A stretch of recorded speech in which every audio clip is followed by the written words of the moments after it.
Et salut tout le monde, petite vidéo de présentation de notre chaîne. Moi je m'appelle Abdon, elle s'appelle Delphine, c'est ma femme. Et voilà, nous avons créé cette chaîne, si vous voulez, dans le but de vous partager la rénovation dans un premier temps de notre camping-car Dumbo, qui se trouve derrière, là-bas, que je vous montrerai plus tard. Et vous faire partager aussi le quotidien dans notre tiny house parce qu'actuellement nous habitons une tiny house, nous avons un terrain, nous habitons une tiny house, nous avons des déboires hein, avec la mairie comme beaucoup d'habitants de tiny. Et donc voilà, le but de cette chaîne, c'est en priorité vous faire partager la rénovation du camping-car, des moments de notre vie dans la tiny house. Et ensuite, une fois le camping-car rénové, nous vous ferons partager nos voyages une fois qu'il sera prêt à prendre la route. Alors pourquoi le nom de cette chaîne, les Bulldogs Voyageurs? Parce que nous avons deux petits bulldogs français, un qui s'appelle Néo et un qui s'appelle Lucky, que vous verrez aussi plus tard dans les vidéos. Et on pourra raconter leur histoire. On pourra aussi raconter leur histoire, voilà.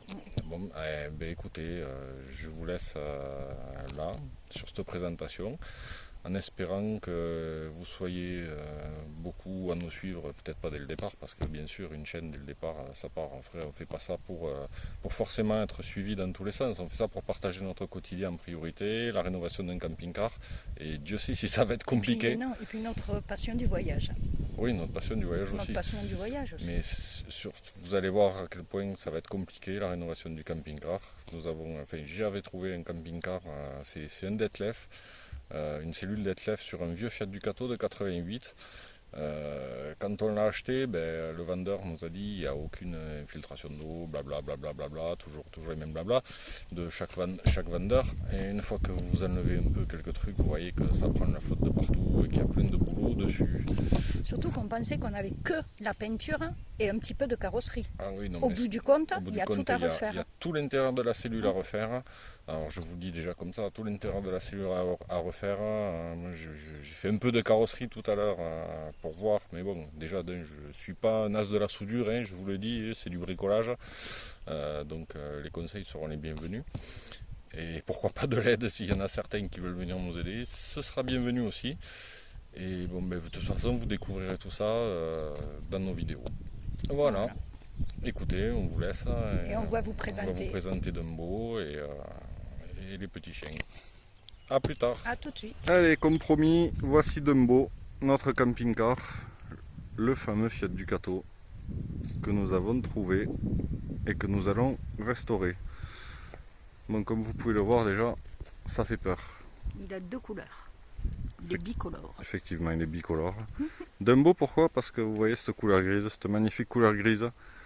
C'est le vendeur qui l'a peint comme ça, en nous assurant qu'il y avait, je te laisse dire, qu'il n'y avait pas d'infiltration d'eau.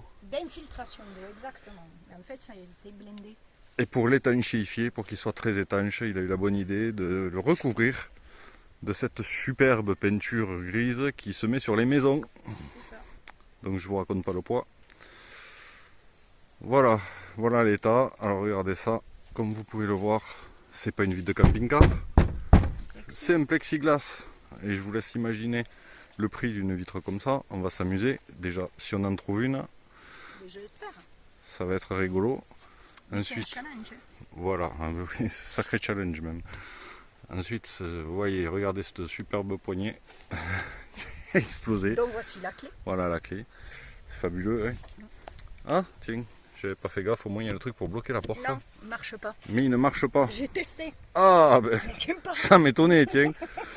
Elle est Donc, bouffée, regarde. ah ben ouais, ben voilà. Ah ben tiens, voilà, la super peinture. Voilà, vous voyez l'endroit où est censé venir la prise ou je ne sais quoi. Oui, Il y en ça a c'est la plus. prise 220. Vous voyez, la prise de 120. Voilà, le trou il est là, mais il n'y avait rien. Hein. Quand on l'a vu, il n'y avait rien, il n'y avait pas de prise. Voilà, après, niveau mécanique, alors on l'a payé 1000 € il y a quelques années. Hein. On l'a acheté, on l'a depuis combien? Un an. Ça fait un an qu'on l'a. Et on l'a payé, je l'ai payé 1000 €. Parce que l'autre déjà, il en voulait 1500. Je trouvais ça bien trop cher. À savoir que quand on l'a eu, il a refait tout l'intérieur. Ah oui. Tout l'intérieur était refait, mais avec du lambris, des trucs comme ça. Il y avait un poids monstre. C'était très très lourd. Très lourd. Le Et bord ça du me bout, paraissait, voilà, ça me paraissait bizarre. Il y a des choses qui me paraissaient très bizarres. Donc, pour le refaire, on voulait le refaire à notre goût, donc avec Delphine on a tout enlevé. Tout démonté, ouais. Et en enlevant ça, on a vu qu'il y avait des infiltrations d'eau. Pas une. Des Plusieurs. infiltrations très graves qui touchaient les tasseaux, c'est-à-dire qui étaient en train de bouffer la structure. Ah oui, la structure était pourrie. La structure de la cellule. Donc la cellule n'était plus solide. Ah, elle est plus rigide, hein, Voilà, plus rigide. mais vous allez voir ça après. Vous allez voir ça après. Alors les premières petites surprises, regardez-moi ça. Là ici, vous voyez comment ça a été réparé. C'est de la résine du mastic, ça a été fait à l'arrache. Parce qu'il faut savoir que sur ces modèles, ces vieux modèles, souvent, au niveau du joint de pare-brise, là, tout le tour, eh ben, il y a de la corrosion. Donc il a réparé ça, mais vraiment à l'arrache, quoi. Donc ça doit être pourri de mastic et ça a été mal fait, quoi. Donc il faut que j'arrange ça. Ensuite, ben, le capot il tient pas. Ici, corrosion perforante sur le capot. Là, le coin, le plastique, il a été arrangé. Aurait pu mieux faire, hein. Parce que bon, c'est pas non plus ouf, hein. Ça a été pas mal, c'est pas mal. Mais c'est ni fait ni à faire. Le phare il tient pas, bien sûr. Ouais. Oui, non, mais c'est quoi? C'est une rigolade? c'est un phare drapeau. Ah, d'accord. Donc c'est un phare drapeau. Alors j'ai commencé à réparer moi le capot un peu. Là j'ai commencé à poncer un peu, mais j'ai réparé le capot. Ici c'était enfoncé. Donc tout à l'heure je l'ai démonté, j'ai débosselé ça. Mais pour débosseler ça, il a fallu que j'enlève le renfort du capot, que je le découpe. Et en le découpant, je me suis aperçu qu'à ce niveau-là, à l'intérieur, il y avait plein de corrosion perforante. Donc j'ai dû ressouder une plaque de métal d'ici jusque là. Voilà, d'où cette couleur de la peinture. C'est la soudure qui a fait ça. Mais bon, ça c'est un détail. Et de l'autre côté, là où c'est perforé, j'ai le même problème. Je m'en suis aperçu. Il faudra que je soude aussi un morceau de métal. C'est pour ça que vous allez voir à l'intérieur de l'habitacle qu'il y a effectivement une grosse plaque en métal. C'est de la tôle, c'est de la tôle faite pour. Donc regardez, c'est magnifique, le pare-brise. Parce que quand il a réparé les angles là, du pare-brise, le vendeur m'a explosé le pare-brise. Donc ça, j'aurais pu m'en passer vu le prix d'un pare-brise. Ça va être rigolo. Et il va falloir arranger ça aussi correctement. On va s'amuser, je vous le dis. Alors ce qui est bien, c'est qu'on a des rétros qui sont pas cassés, ça c'est rare. On a une baie. On a une baie de camping-car, effectivement. Et un joli coffre. Ah oui, on a le coffre pour les bouteilles de gaz. Voilà. Mais je pense qu'il va Vous voyez falloir... l'état. Ouais. Il va falloir faire quelque chose. Je sais pas quoi encore. Mais si certains d'entre vous... Mais après, moi, je sais pas, un conseil. Hein. Moi, quand je vois, regardez, on voit bien le sol. Quand je vois que les bouteilles de gaz vont être posées donc ici, il y a vraiment très peu d'espace entre le sol et le châssis, là, je sais pas comment on peut l'appeler, qui va tenir les bouteilles de gaz.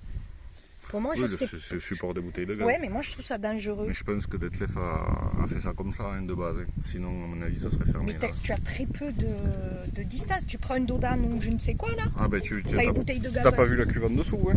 Non, elle est plus près du sol que ça. Donc voilà. Vous voyez que là, sûrement, il a dû prendre un shoot parce que ils ont changé la plaque. Vous voyez, c'est pas la même. Ils ont dû mettre une tôle fine. Ils l'ont changé. C'est pas la même. C'est pas du tout la même tôle. Mais là aussi, on l'a vu.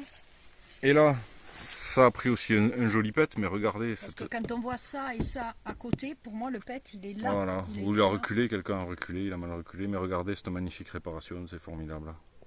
C'est digne d'un carrossier, ça. Ah, je rigole. D'ailleurs, vous voyez, là, c'est encore fendu ici. Mais ça, bon, ça reste un détail. Hein. C'est un pare-choc, c'est un détail. Il va falloir arranger tout ça. Bon, les feux de plaque, c'est ma faute. Oui. C'est moi avec la remorque qui les ai explosés. La remorque qui est là. Hein. Je me suis loupé dans mon créneau. Le château. Allez, ouvre la porte du château. Voilà. Alors faites pas attention, il y a les outils partout.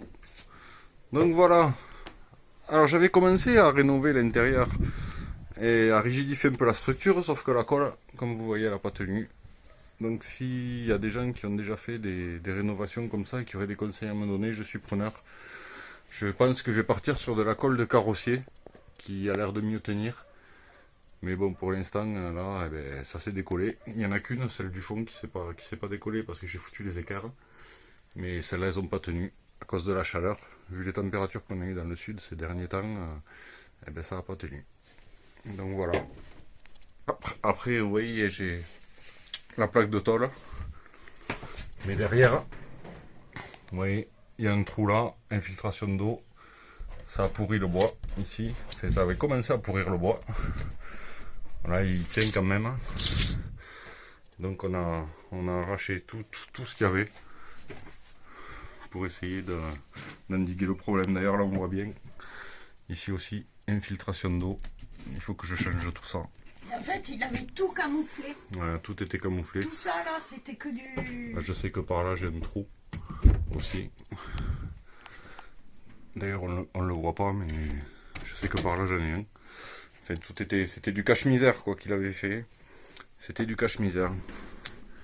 Là, on passe au niveau de la cabine. Alors, la bonne nouvelle, c'est qu'il démarre et qu'il roule. Ouais, ça, c'est une bonne nouvelle. Ça, il roule et il démarre au quart de tour, sans problème. C'est pour ça que j'étais OK pour mettre 1000 € là-dedans. Parce que quand j'ai vu l'état de la mécanique, il n'y a pas grand-chose à faire, hein, à part peut-être des cylindres blocs, forcément les trucs que vous devez faire pour le contrôle flexible de frein. Mais je veux dire, c'est que des détails, ça. C'est vraiment des petits détails. C'est de la petite mécanique, c'est faisable facilement, rapidement, et c'est pas trop contraignant. Et après, le moteur il tourne comme une horloge. C'est pour ça que j'ai été d'accord pour mettre 1000 € là-dedans. Mais il y a aussi autre chose à expliquer. C'est que dans notre projet de voyage, on veut faire un petit peu le tour de la France. Ça, c'est sûr, d'abord autour de chez nous, élargir un peu la France, etc. Et ensuite, notre rêve par-dessus tout, ça serait partir en Afrique. Voilà. Et ce qui est bien, c'est que ça, c'est de la mécanique où il n'y a pas un pet d'électronique. Voilà, c'est pour ça. En Afrique, ça sera bien plus simple. Et voilà, c'est bien pour ça d'ailleurs que j'ai choisi j'ai acheté ça parce qu'il n'y a pas d'électronique. Comme vous pouvez le voir, en plus, il a très peu de kilomètres, il a 137 000 km et c'est un diesel. Donc voilà, après le klaxon, il est arrangé. Je veux dire, il y en a des choses à faire dessus, quoi. Quelques petits problèmes électriques.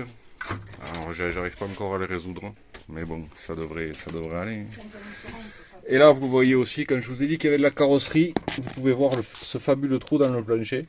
Alors, je vais vous expliquer pourquoi il y a un trou dans le plancher. C'est simple. Parce que d'origine, sous le siège, là, il y avait la cuve d'eau propre. Et quand il remplissait la cuve, le remplissage se faisait du côté passager. Et donc, il y avait plein d'eau qui coulait, ce qui a fait ce fabuleux trou dans la cabine. Donc voilà, c'est pour ça qu'il y a cette plaque de tôle que vous voyez, parce que ça va servir à réparer la cabine. Voilà, d'ailleurs, le poste à souder, Parkside, merci, Lidl. C'est pas une pub, je tiens à préciser. Mais bon, on va faire ça avec. Enfin voilà, voilà le tour de monsieur. Et voilà notre chez nous, montre un peu ce joli paysage. Ah oui. On n'est pas vraiment dans la montagne, mais on est au pied d'une grosse montagne, une grande montagne. Et on envisage sur notre terrain de faire une entrée comme ça et de pouvoir accueillir un camping-car, van, voilà.